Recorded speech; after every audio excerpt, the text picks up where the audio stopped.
नमस्कार मु स्वागतिका दर्शक बंधु आज विषय उपरे आलोचना करने पूर्व मु आपण को गोटे छोट गप शुणा चाहूँ। पुराना समय गोटे गुरुकुल थिला सेठारे दुई जन छात्र पढ़ुथिले। जड़े आसीथिले आजिर भारत अन्य जड़े आसीथिले आजिर पाकिस्तान रु। दुहे भिन्न अंचल हेले मध्य तांकर गुरु थिले जड़े और शिक्षा मध्य थिला एक। गुरुदेव सेमानंकु महाभारत पढ़ाउथिले एवं कहूथिले द्वेष नुहे धर्म मुख्य, युद्ध शेष हुए किंतु ज्ञान चिरंजीवी। दुहे छात्र भगवद गीता पढ़ी शिखिले जे मनुष्यर कर्तव्य हेउछि सत्य, करुणा और न्याय। परे किछि वर्ष परे अध्ययन समाप्त करी सेमाने निज निज देश को फेरीगले, किंतु गुरुंकर शिक्षा तांको हृदय रे रहिगला। सेमाने बुझिले देश भिन्न होई पारे किंतु ज्ञान और धर्म एक।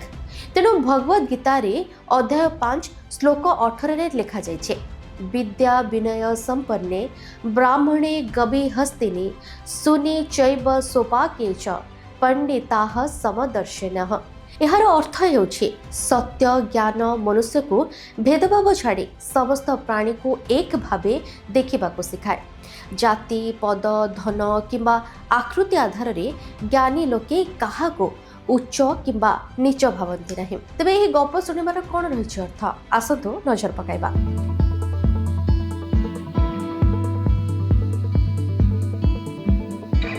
भगवद गीता और महाभारत आमको शिखाए घृणा नुहे ज्ञान और करुणा ही सत्यपथ। यह कहबार अर्थ हेउछि जे विभाजन परे प्रथम थर पई पाकिस्तान एक विश्वविद्यालय रे प्राचीन भाषा संस्कृतर आनुष्ठानिक शिक्षादान आरंभ होइछि। एही पदक्षेप लाहौर विश्वविद्यालय परिचालना विज्ञान बा LUMS द्वारा निया जाइछि। एही पाठ्यक्रम रे संस्कृत भाषा सहित महाभारत एवं भगवद गीता भली प्राचीन ग्रंथ गुड़िकर अध्ययन अंतर्भुक्त हेब। एही पदक्षेप को शिक्षा एवं संस्कृति क्षेत्र में एक गुरुत्वपूर्ण परिवर्तन भाव में देखा जाउछि। तेबे एहा करिबा एते सहज नथिला किबा एही नूतन पाठ्यक्रमर शुभारंभ हठात होई नाही।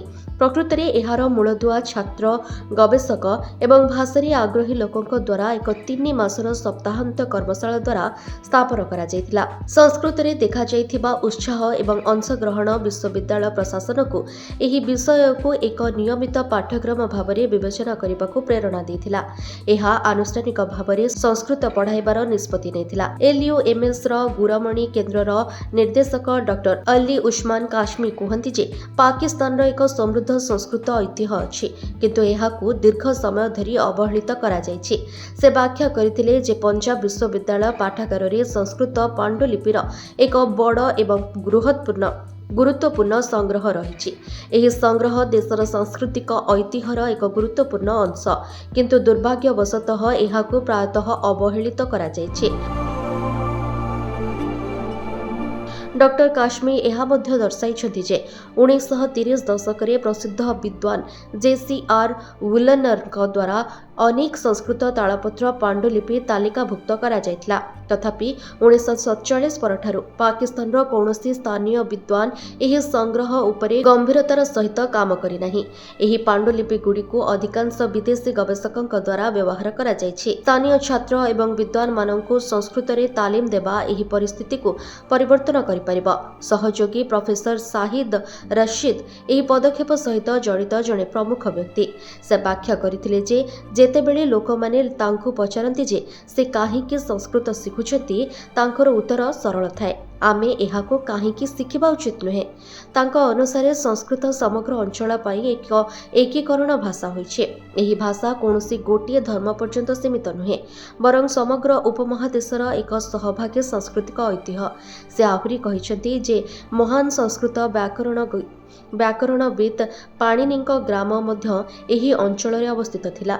सिंधु उपत्यकार सभ्यता समय एहा लेखा एवं ज्ञानर एक प्रमुख केन्द्र थिला। सेही जुगर चिंताधारा एवं संस्कृति को बुझिबार चाबिकाठी संस्कृत रे रहिछि।